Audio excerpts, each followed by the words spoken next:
Pelantikan 40 orang anggota DPRD Polewali Mandar, Sulawesi Barat, seorang anggota dewan mencuri perhatian di lokasi pelantikan.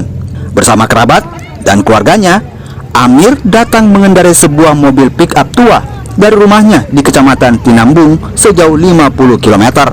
Amir yang terpilih kali kedua sebagai anggota dewan mengaku kerap mengendarai mobil pick-up pengangkut pasir ke gedung DPRD.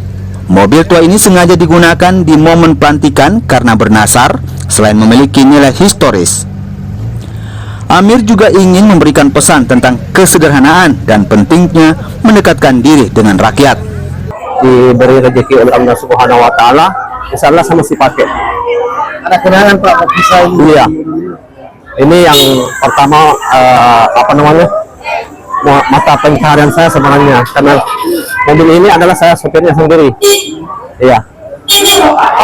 Ada dasar sebelumnya sebelum terpilih mau Iya. Sejak dilantik kemarin di 2019 ya. Saya masih bernasar pada waktu itu, ketika nanti terpilih nanti di 2024 saya masih akan tetap pakai. Mobil keluaran tahun 1977 ini dimiliki sejak tahun 1990 lalu.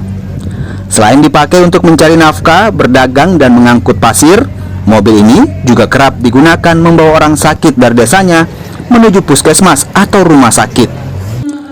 Dari mobil ini, Amir bisa membiayai pendidikan anak-anaknya dan tetap dipakai selama dirinya masih menjadi anggota DPRD. Edwin Arampitu, Kompas TV, Polewali Mandar, Sulawesi Barat.